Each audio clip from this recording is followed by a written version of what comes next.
You're always trying to rearrange it. It's the universe, you cannot change it. Weird and wonderful and strange it. It is what it is. You can't improve it or perfect it. Either choose to choose it or reject it. But you'll never move if you don't accept it. It is what it is. It is what it is, and it was what it was, and it will be.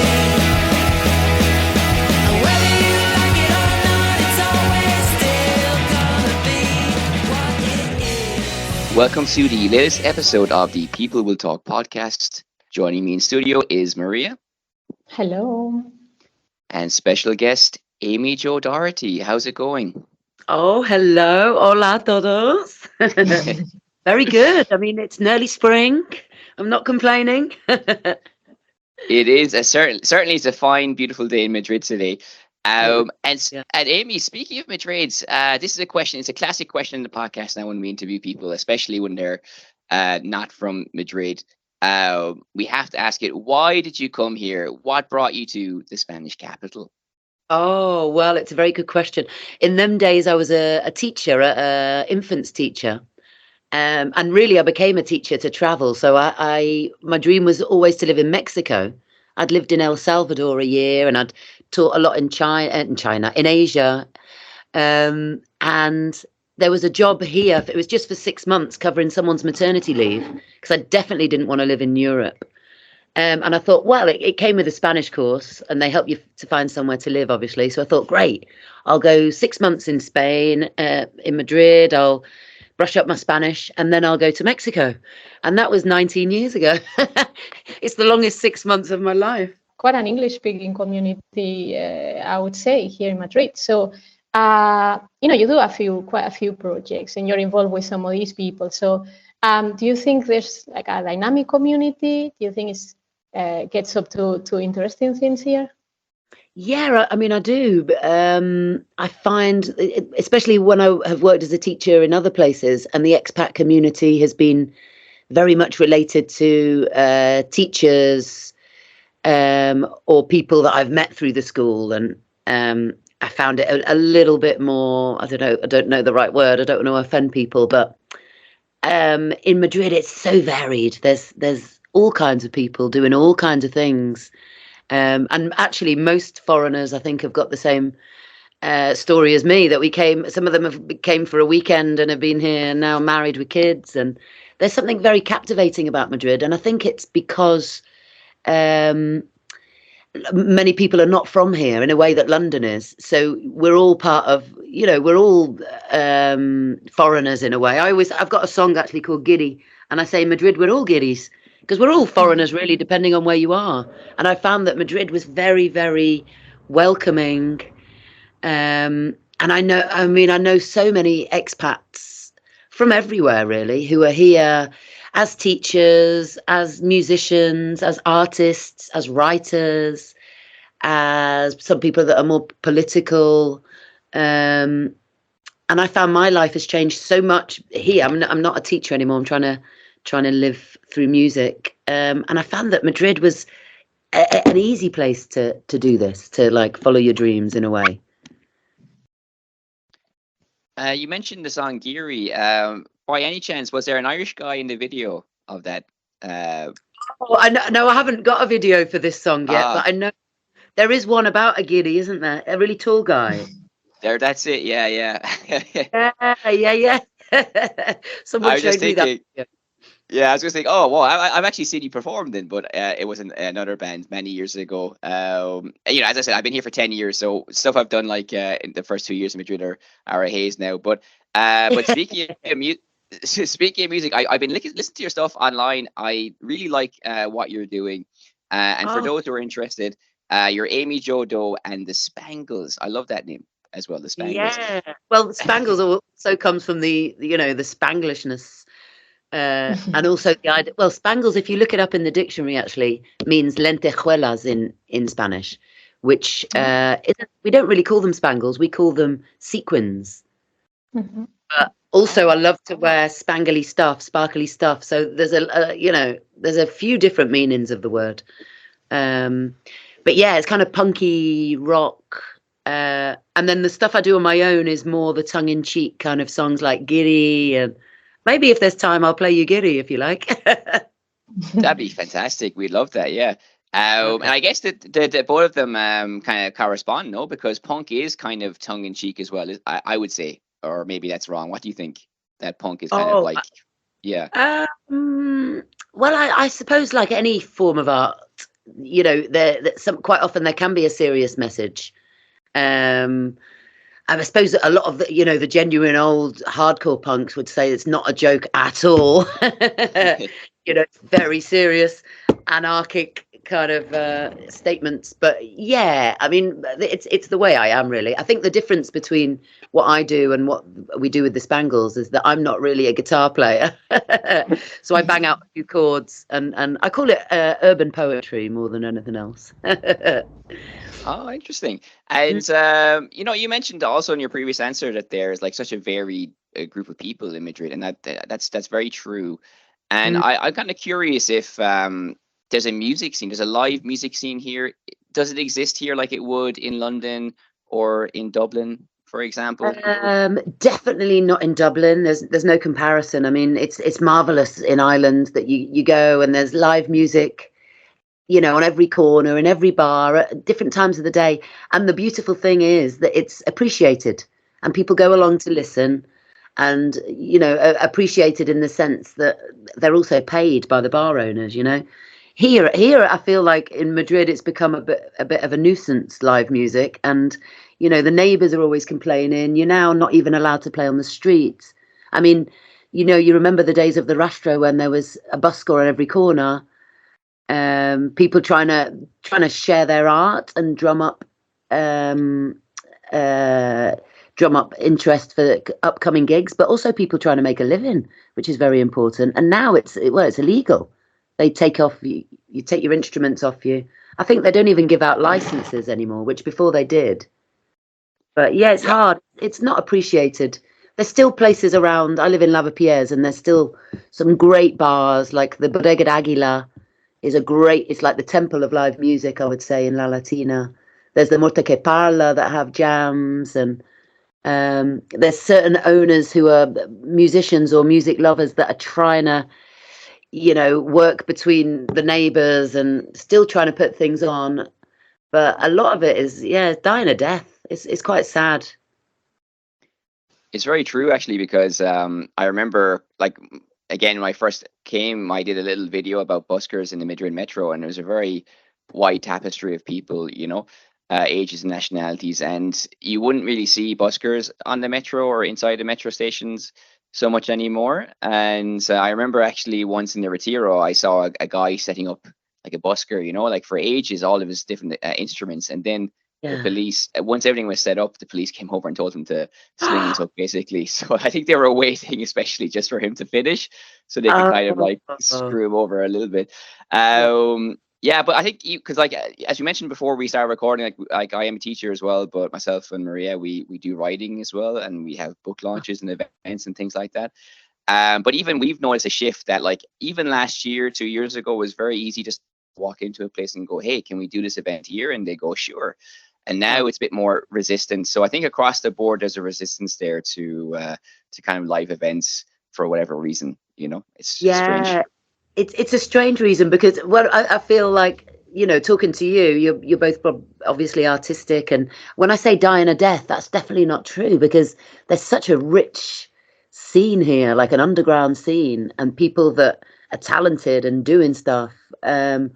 But it's more and more difficult to find places to do it or to make any money out of it, because I think one of the big problems, which is a real tragedy, is the neighbours in Madrid. People are always complaining. And, you know, the police, I mean, I know I've seen police come up, and there's a couple of bars I know, and the owners have tried to do gigs, and the police say, listen, if they call us, we have to turn up. And half the time, we haven't even started the concert, you know. They see someone walk in a bar with a guitar, and they're like, and you think, well, don't live in a capital city, you know. We're not talking about midnight. I mean, I don't know if you're familiar with the Mercado de Motores. Oh, in Delicias, right? Yeah. Yeah, which is a Yeah. monthly market. It was I've played there a lot with a punk project that I've got. We just do covers. That's called Amy Jo and the Stinkers. And they've just closed. Well, they haven't closed the market, but what they've done is basically closed down the fun. Like my friend organized the bands and DJ'd there, DJ Moderno, and now they're not allowed. Basically, it's all kind of very quiet music. Bands without amplification. I think they're having a lot of flamenco now, but before it used to be you'd have a concert at 1 p.m. in the afternoon, and then you'd have the bigger concert later on. There'd be a DJ inside, a DJ outside, groups inside, groups outside, and it was just like a cultural hub. And now a friend of mine went last month and she said, now it's just a market. It's really boring. What a pity. Yeah, crazy. It's kind of weird because there aren't many neighbors around. Like, it's exactly. For the listener, it's a standalone building, kind of like some industrial, warehouses type thing around. Well, it's a museum. There's a few flats around, but you think, listen, it's once a month. It's 10 o'clock in the morning till 9 o'clock at night. There's a lot of miserable bastards.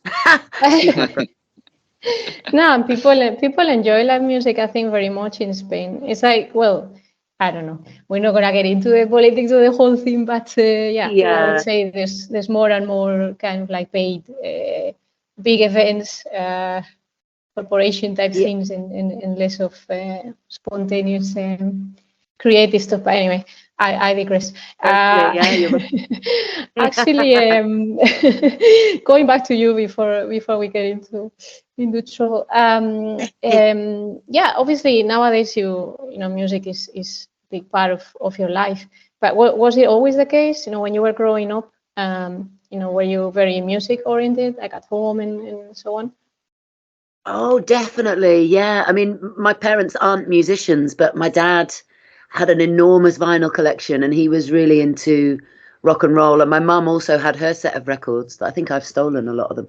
She was really into Motown, and my dad was really into rock and roll and the Moody Blues. And so there was always music on. And me and my brother we just loved messing around. We had an old organ. We were always writing songs. I think we were the typical kids that, we loved just messing about on the piano and making up songs. But when we had a piano teacher in some places where we lived, and it was just like, it just killed the fun. Like, row the boat ashore, here we go again. And then the teacher goes and we're like, woohoo, let's, which I think happens with a lot of children. But I never ever imagined that I would be a musician. When I became a teacher, I traveled around with my guitar and I always wrote poems, and the few chords I started to learn, turn them into songs of sort. But I never ever thought that I would play my songs in public. For me, it was not even a dream come true, because I didn't even imagine it. I was so shy, and just my songs were for me, really, And then thanks to living in Madrid and the people I met, I think the universe carries you to where you're supposed to be eventually. You've obviously traveled quite extensively, and even the name of one of your bands is kind of bilingual, has that Spanish English thing going on as well. So like when you are playing with Spanish musicians, for example, or even maybe musicians from other countries, like what's that like creatively? Is there like this energy from these different people from different backgrounds coming together really nicely, or it's like playing with somebody back home? What's it like for you? Well, like I say, I mean, my musical journey started here, really. In fact, the first guy I had a band with, we are the Ezra Beats, and he's Scottish. But I think I especially I've learned this from traveling. People are people, and creative people can be difficult. There can be a lot of ego, especially in a band where someone hears a song clearly in their head and wants the drummer to do that. And at first, because I was quite shy and, I used to just let people play what they wanted, and was very. Also, I found it hard to say, "Oh, I don't like that." But now I understand that, you know, when you're in a band, it's the beautiful thing about being in a band and writing songs together that, you know, you got to try things and not be. For me, the biggest tests were the rehearsals. I used to feel more scared in the rehearsals than actually getting on stage, because I was thinking, oh God, these people are musicians and I'm not really. But yeah, people are people, you know. And I suppose because of the type of music it is, I mean, I'd love to do some collaborations with some flamenco purists, but most of the people that I work with are real rock and rollers, and they love punk and they love that kind of scene, you know. I guess people don't really expect it, but I've even heard Conan O'Brien, for example, who's beloved. He seems like a very nice guy, but he has spoken about, like, in the writer's room, people kind of butt heads, and in creative fields, like from writing to music, I'm sure the ordinary Joe Soap on the street doesn't really realize it, but actually behind the scenes, there's a lot of creative forces maybe knocking off each other sometimes, and that creates the good art ultimately, you know? Yeah, totally. Yeah, especially in a band. I know there are a lot of artists. Like, I think Michael Jackson used to write all the instrument lines himself, you know, and then get people to play probably not all of it, but get people to play what he. And I think people like Stevie Wonder and Prince did play it all themselves in the recording studio, and then find people to do it for them. But you know, one, I'm not that talented, and two, it's great to come up with a song. Like, we're doing it at the moment because we're about to record our second album with the Spangles, and I come along with a song, basic lyrics, the chords, the kind of idea in my head, and then we get into the studio, and it, you know, it's wonderful to see how a song just goes from something very basic to a whole world, really, and everyone's putting their own imprint on it, you know. It's kind of special, but yeah, sometimes it can be like you're hammering it out, you know, you're at loggerheads and they're, oh, let's just try this, or then you will go away and listen to it and someone gets another idea, and it can be a very long process. And, you know, a lot of people don't survive the process because they end up falling out. Yeah, I think Sigur. Oh, sorry, Maria. I was just going to say Sigur Rós. They stay in the studio. They come in and start thinking around with their own ideas, and it, like, almost intuitively, it comes together as a song in the same session. You know, so it's quite interesting as well. But yes, Maria, sorry, you're going to ask a question there. No, well, I was actually going to say first of all, like, the creative process, as you were saying before. You know, we're all creative people. And it's similar, maybe in writing, isn't it? Like, you start with maybe just a few ideas, and then part of the really nice thing is to live that process of how those ideas turn into a proper story or a proper book. So yeah, like you said, that's, well, people are people, so it's something shared across different creative endeavors, I would say, and different countries. But I don't know if you've noticed, because obviously you say you've traveled to different countries and you've done concerts in different countries. Have you noticed any difference between the crowds, for example, how the crowds respond? I've heard that sometimes, you know, how, well, I don't know, I don't want to condition your answer, but I've heard before that, for example, in Spain, people are quite engaged and quite responsive, maybe in comparison to other places. I don't know. Well, actually, I was going to say that I think people, you know, it's not a criticism, but I find it quite frustrating that people talk a lot here. Oh, well, yeah. It's a real cultural thing, because I even noticed it as a teacher. You know, you're in a staff meeting and people are talking. Yeah. And I noticed that's horrible. the kids, you feel like people are always talking. And sometimes I used to look at the kids and think, no one's actually talking. There's just that noise. It's a Spanish thing, I think. No, but in concert, I mean, I've seen it. Like, it's really embarrassing. And sometimes you have to tell people to shut up because you're sat behind someone. They're talking, especially if it's an acoustic gig. And sometimes I've even seen it. Like, musicians have turned up their amp and people have started talking louder. And you just think, if you come here to, or even, you know, and sometimes it has made me feel better because you've been in big concerts where people have paid over €30 for a ticket, and they're stood on the dance floor in front of the stage having a conversation. And you think, wow, why, go out. Why have you spent this money to talk the whole way through the concert? But I think people don't realize. I think, I don't know if it's people feel embarrassed or self-conscious just to stand and enjoy songs. It's like you always have to make a commentary or,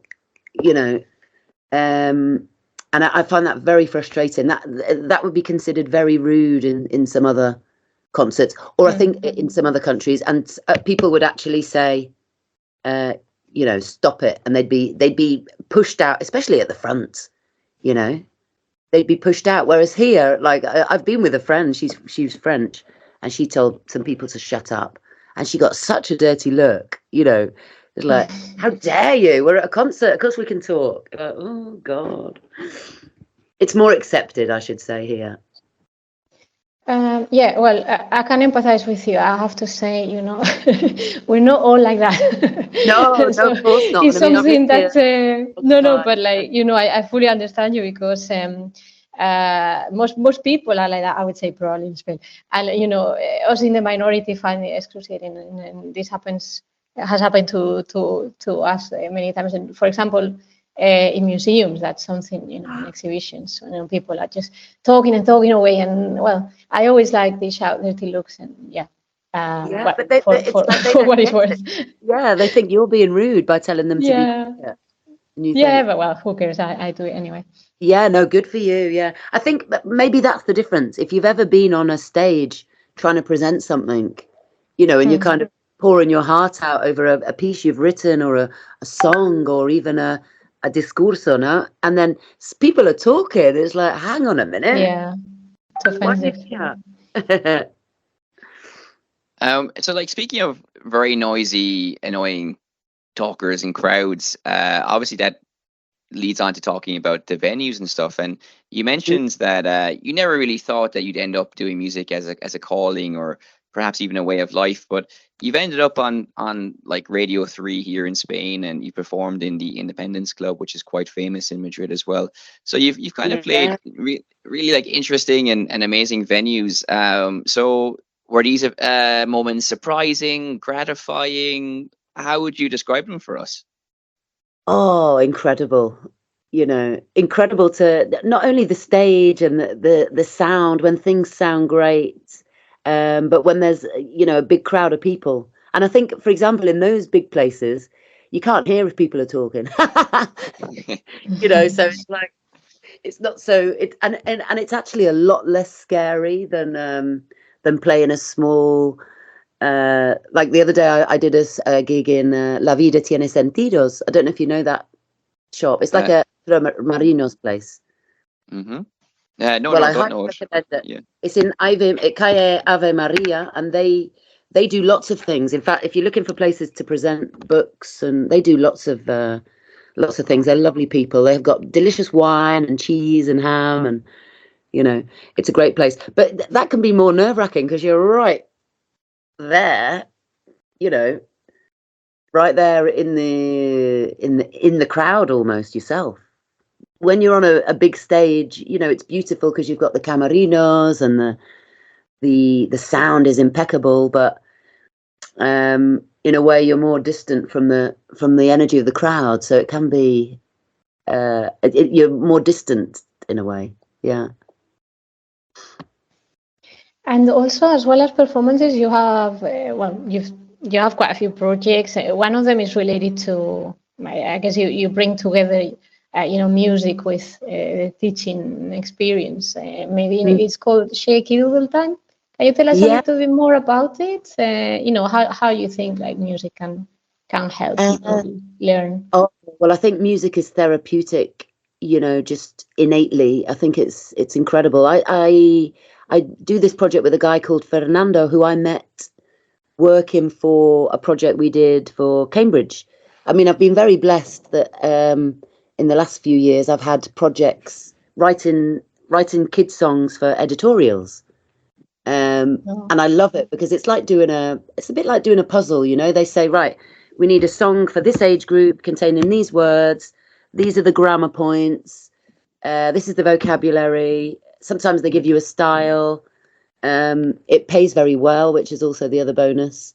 And it's just marvelous. I just love it. And then me and Fernando started doing our own for ourselves, making videos and songs, and it's really good fun. In fact, I was out at his village yesterday, and we're putting another song together. But I love writing. I love writing songs, and I love writing songs for kids. I think a lot of my songs people do say are quite cheesy. So, probably because of the limitation in the chords I know, and I love a rhyme. If rhyme were a crime, I'd have done time. But yeah, no, I love that. And I actually run a parents and babies group called Shake, Rattle and Roll. And I've been doing that for years as well. And it's like a musical play group. And we do nursery rhymes, and we sing Beatles songs. I pass out instruments. I haven't done it since we're back this year because I've been doing it in Retiro and it's just a bit too cold. But I do birthday parties, and I love being with kids. I did love being a teacher. I just hated the paperwork. And I love the way that with kids, you can get them all together by singing. I mean, infants teachers, we know that it's all about singing, really, whatever you're trying to teach. And I feel that, that idea when you're in a concert or when you're with the parents too, something goes directly to the kids, the inner children. And, we all love to have a sing and a dance and not always, but, there's something in all of us, I would say, deep down in some, but music does something to us, doesn't it? It takes you somewhere, it relieves you, it helps you remember. It's very powerful. Well, one of the first things ever invented was a flute. So a lot of musicologists and so it's like once we started out as a species, weapons or whatever it is, one of the earliest inventions in human history was kind of flutes. Yeah, so it just kind of goes to show that it is kind of encoded in our DNA to kind of make music and enjoy it in our kind of species as well. It's crazy. Yeah. Well, I mean, once the beat stops, you've had it basically. Your heartbeat, And I think actually before people started talking as a way of communication, people used to sing and make noises, really? A bit like birds. Yeah, apparently. I'm sure I read that's there somewhere. Apparently, swear words were also predate actual vocabulary. So I haven't investigated that, but as a comedic swearer myself, it makes me happy to know that. That's a load of... No, I'm joking. No, I'm not surprised because I bet people probably needed to communicate needs or emotions, and I'm sure anger and frustration was one of the earliest ones too, right? And speaking of words, you mentioned you had a song called Guiri. Now, for our listeners who aren't familiar what that word means, it refers to us basically. You and me, Amy, we're Northern Europeans, or people who are not Spanish. And sometimes it's like, oh, you're silly, you don't know what you're doing basically in Spain. But it's a collective term for people like us. So just, I don't know if you're up for it to finish us off. Would you be interested in doing a few bars of that? Or I'd love to, yeah. And it's in Spanglish, so perfect. We were with a friend. I was on holiday with a Spanish lady, a French girl, an Italian, and me. And I think there was 2 Brits. And apparently we were the Guiris. The French wasn't considered a Guiri. The Italian definitely not. I think you're right. It's more to do with Northern Europe, or people that wear socks with sandals, apparently.